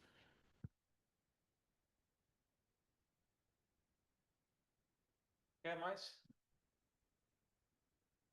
Não, vou pegar e fazer uma coisa junto com o que ele estava falando, né? Sobre as coisas da historiografia dos vencidos, porque em vários momentos também você parece que está querendo fazer críticas às ideias de arquivo racial e ao próprio projeto da Saidiya Hartman, né? Que eu acho que ressoa de alguma forma com o que ele está meio que comentando ali. E o que me parece é que a categoria que você usa, assim, em alguns momentos do livro, para poder fazer essa abertura, esse deslocamento, é a de manguezal. Ela aparece ali, aqui, né, como sendo um pouco esse outro espaço a partir do qual você poderia contar uma outra fabulação que não está feita a partir do arquivo, né? Porque o arquivo seria replicar essa história de violência muito próximo, né? Então, assim, fiquei meio que tentando imaginar, assim, que ou você poderia fazer isso como você acabou de fazer, contando a partir do jazz, e queria escrever um artigo sobre som. Eu acho que está aí. E estou falando isso porque eu acho assim, que o seu livro ele ressoa para mim, né? Que sou um cara da antropologia e tal, lendo. Ele é muito de um momento. E desse momento aqui e agora, da forma como a gente recupera a Fanon hoje, do efeito de ter Saadia Hartmann sendo traduzida, do fato de Motten estar deslocando, sabe, ganhando um espaço no círculo de leituras, do fato do feminismo negro ter sido uma coisa que aconteceu e ter ganhado uma certa cena, né? Então, ele é um livro que eu li, conforme cada vez mais que eu li, eu falava assim, nossa, aqui ele está contando sobre Glissant. Aqui ele está contando sobre o Fanon, tal como operacionalizado pela Saadia Hartmann. Aqui ele não está gostando da forma como ela falou sobre o Fanon. E aí eu ia lendo e falando assim, é muito uma forma contemporânea de falar sobre raça. Só que, ao mesmo tempo, você acaba ficando com um conjunto de ideias tão amplas que você tem que dar um salto. E esse salto, para mim, era onde estava a categoria do imaginal. Entendeu? Eu falei assim, caraca, como é que eu vou juntar tudo isso? Como que eu vou agora, tendo criado uma história sobre o um e o múltiplo da raça e dos processos de racialização, contar alguma outra coisa sobre essa gente que tá aqui, que ficou, que tá aqui, que persistiu. E aí, né, a minha impressão é que às vezes você se aproxima do Glissant para poder achar esses seus caminhos de way out, sabe assim, a sua saída. Aí, ou você acha no Glissant, ou você acha fugitividade. E aí vão virando outras coisas, né? Por isso também o seu incômodo talvez com arquivo, talvez com narrar uma história com as formas como a gente falou sobre aqueles que perderam, mas estão aqui, persistiram, né? A coisa do Glissant, na verdade, é uma coisa com a filosofia antilhana em geral, caribenha, porque para mim é ali que você encontra de maneira mais intensa formas anti-essencialistas de pensar. Não é nos Black Studies, né? Se entrar o Fred Moten, etc, etc. Mas para mim, quando você pega Fanon, Glissant, eles estão realmente produzindo ferramentas conceituais para você se desprender completamente da ideia de uma natureza ou de uma essência negra. E aí vira essa minha rota de sair dali, porque o meu problema com essa variação dos Black Studios, em que você encontra Christina Sharp, Saadia Hartmann, etc., é que essas pessoas elas vão dizer, não, óbvio que não existe uma essência negra, mas elas caracterizam a existência em termos essenciais, né? Tipo assim, a existência negra é assim, e é isso que você vai encontrar no arquivo, né, no passado, e isso vai te dizer algo sobre o presente. É muitas vezes nas entrelinhas. A Saadia Hartmann vai dizer isso explicitamente. Tipo assim, eu sou uma filha da escravidão. Então, tipo assim, a maneira de você se entender genealogicamente passa por essa versão extrema da violência racial, em que você é um produto disso. E aí você tem o final, por exemplo, de Pele Negra, Máscaras Brancas, que é uma grande reivindicação nesse sentido, que é tipo assim, eu não sou filho de porra nenhuma, de nada, né? É como se eu tivesse dizendo assim, eu vou ser meu próprio pai, sei lá, quase que isso. E Glissant, o Derek Walcott, são a mesma coisa, né? Tipo assim, o Derek Walcott tem esse texto, né? Ele e o Glissant, para mim, pensam de maneira muito parecida. Derek Walcott, outro poeta também ali na região, ele está pensando, olha, e ele fala assim, fantasma branco e fantasma negro, né? Eu não quero nada com vocês. Tipo assim, eu aceito essa existência. Ele fala, eu abraço esse arquipélago das Américas. Eu vou construir minha nova vida aqui, nessas condições que me foram dadas violentamente, mas a violência não vai ser algo que vai me definir, né? E aí tem a ver. Aí quando eu vejo, por exemplo, Said Harm dizendo: olha, no arquivo você encontra ruína, na edificação, destruição e tal. Ok, sim. Numa certa configuração do arquivo da escuridão, sim. né? É uma coisa que faz mais sentido nos Estados Unidos do que no Brasil, por exemplo, né? A documentação que a gente tem no Brasil não é parecida com a que a gente tem nos Estados Unidos. A documento no Brasil ela mostra bastante em termos de agência, rebeliões de pessoas escravizadas. Ele é muito mais rico, apesar de, né, ser só um pouquinho, né, mas ele é muito mais rico do que o que normalmente é mobilizado lá nos Estados Unidos, que parece realmente um troço estéril, uma devastação arquivada, assim. E a questão para mim é, ok, sim, mas por que você quer ficar com isso então? Essa de Harvard vai responder, por causa do presente. Porque se o passado não está lá, a minha preocupação é com o presente. Então você fica reencontrando nessa nadificação do passado uma característica presente das pessoas racializadas como negras.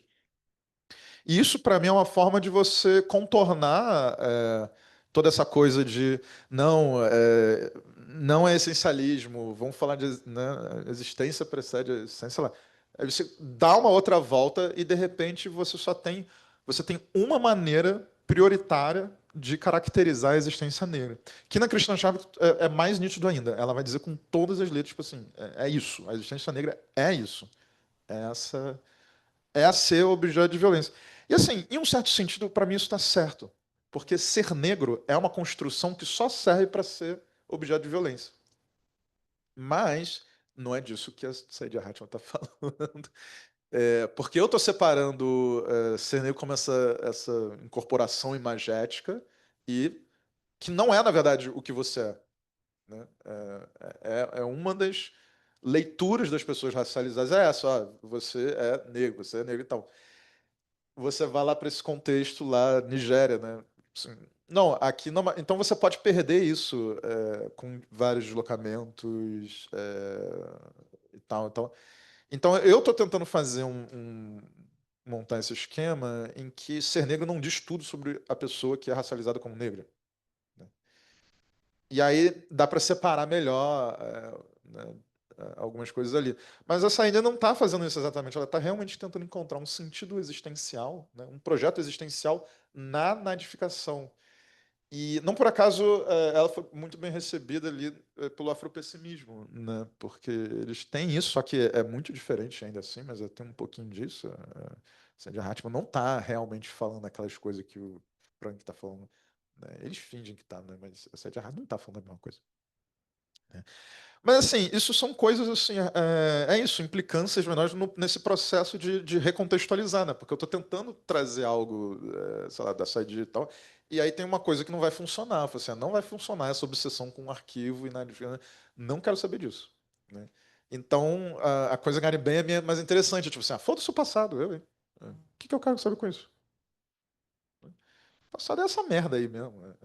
Assim, e o passado né, caribenho ali no Glissant, ele é mais nadificação ainda, né? Porque ele é o fundo do oceano. E a decomposição no fundo do oceano ela não deixa nenhum rastro. Você não sabe onde estão as pessoas. Né?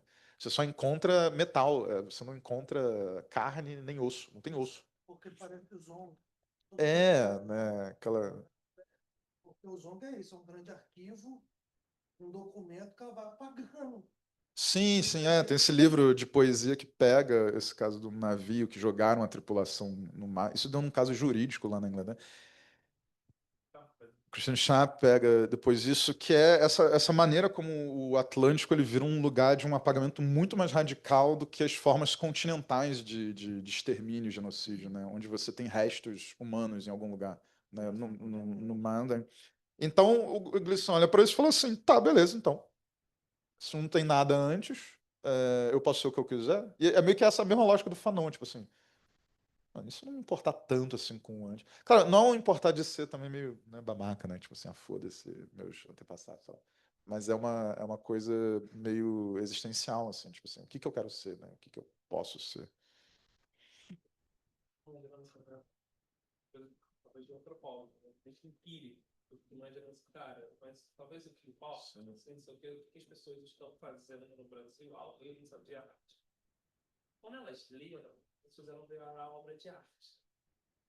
Pensa, Eu não vou comentar isso. tanto de tipo de arte que eu discute os textos da Sadia. Eu vi. Eles são muitos, são muitos. Eu acho que quando as pessoas replicam isso, talvez elas não estejam dizendo a mesma Não, coisa não. ao replicar. Só que você tinha uma narrativa que estava numa relação mais próxima com o arquivo. Ao ser replicada no Brasil, não é mais uma história sobre Não. o arquivo, é muito mais uma história que tem a ver com. Talvez encontre mais perto ainda do que você está dizendo. Tem mais a ver com fabulação do que Tem com mais o passado. fabulação.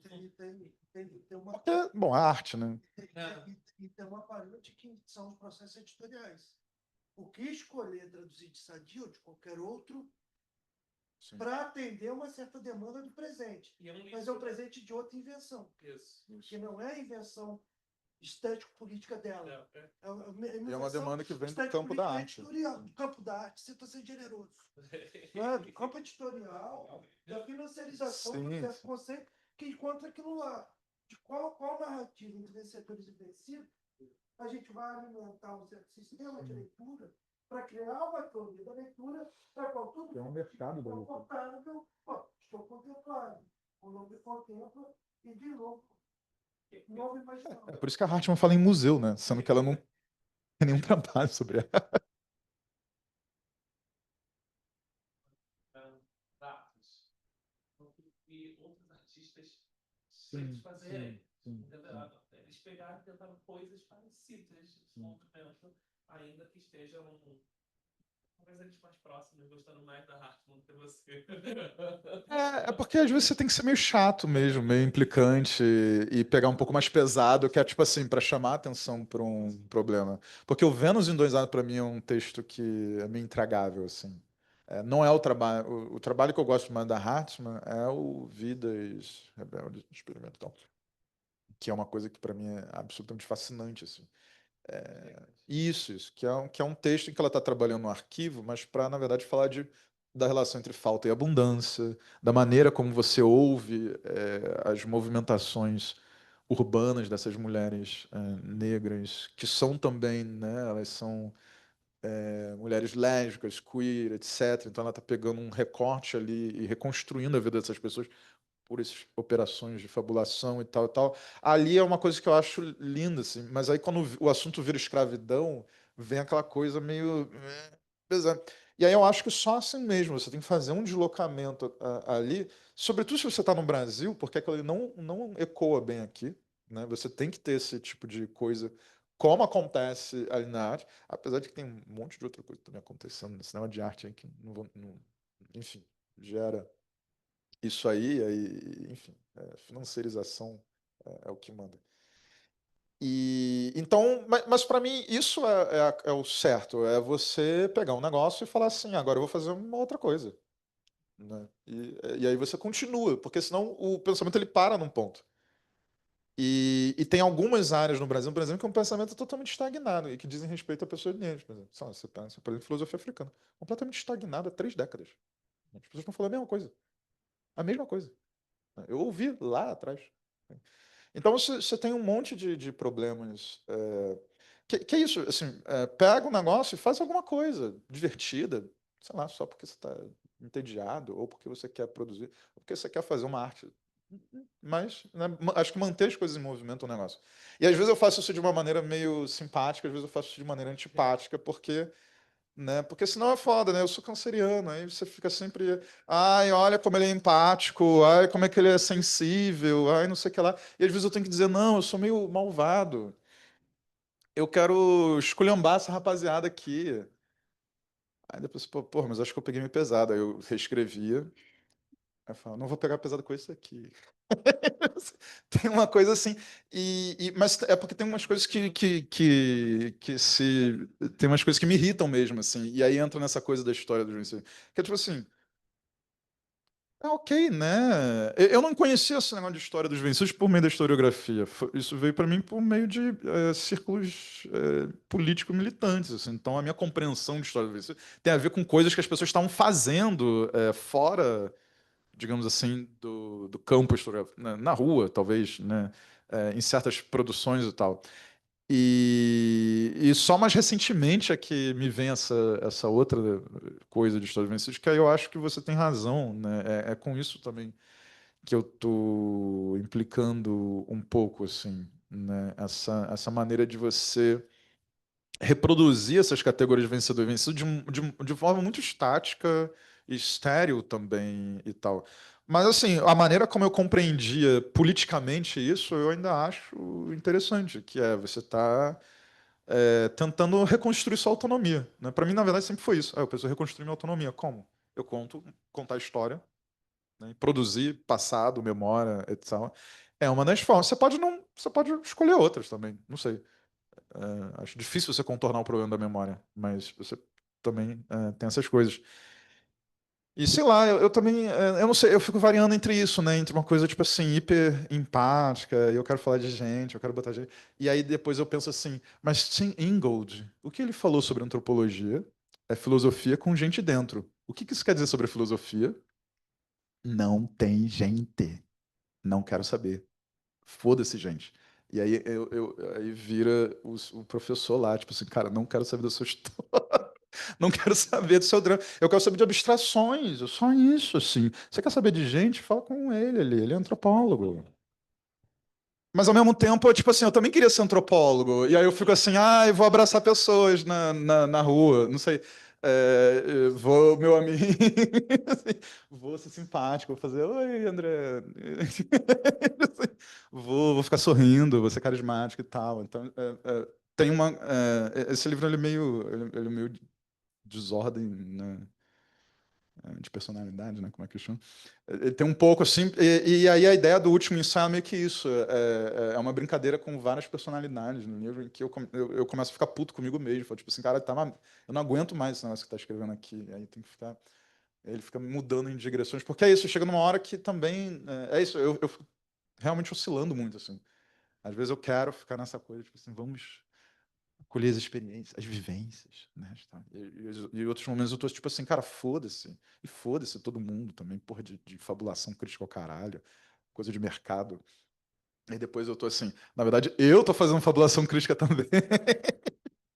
Então, de maneira geral, eu tô meio que fazendo as coisas que eu tô reclamando dos outros, mas tipo assim, eu só quero encontrar uma maneira de fazer que me deixe menos irritado, né?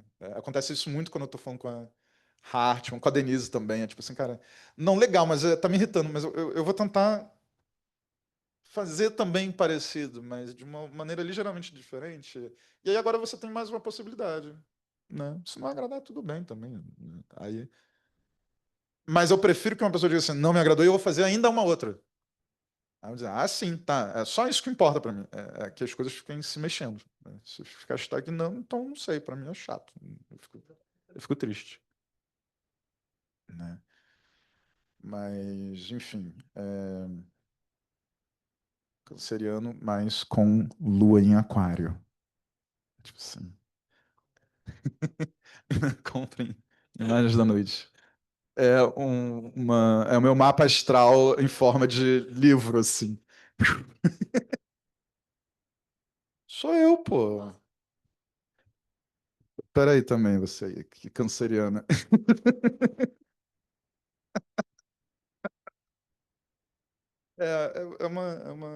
Eu acho divertido. Escrever ensaio é melhor. É isso, né? Você sempre quer ficar. Ouvir o pessoal lá de poesia, letras, essas porra aí. Tem que ficar fazendo maluquice com texto. Não, tudo bem. Mas, bom, eu é que não sei escrever, né? Eu sou filósofo. Por definição.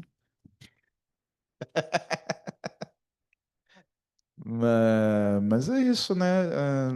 É bom você se divertir com o texto, porque texto, em última instância, tem a ver com forma, né? E aí você fica. Isso vai mexer com a maneira de pensar, isso vai fazer as coisas aparecerem de uma maneira que elas não estavam aparecendo antes. Às vezes é uma questão só de você, né? Por exemplo, a forma mais radical disso é Aristóteles, talvez, que é a filosofia virginiana, já que a gente está falando de questão de que e se eu organizar as coisas até um ponto em que uma nova possibilidade surge, né? Então é como uma pessoa que chega na sua casa e arruma tudo e você fala assim, uau, eu tenho essa casa? É, tipo, você tem essa parede, né? Eu lembro de uma amiga virginiana, assim, capaz de começar a futucar as coisas. Falei assim, cara, sai daqui, meu irmão.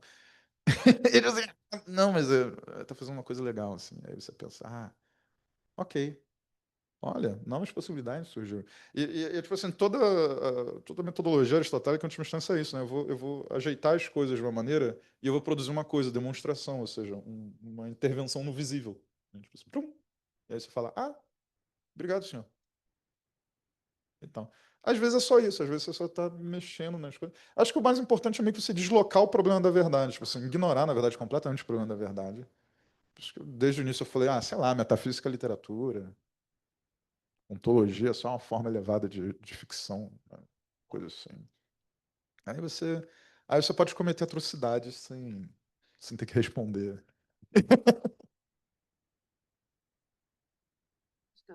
Acho que foi isso que eu aprendi. Acho que foi com ele que eu aprendi essa porcaria, né? Que é isso, né? Aí você começa a falar um monte de coisa. E aí você fala, não, não, era só literatura fantástica.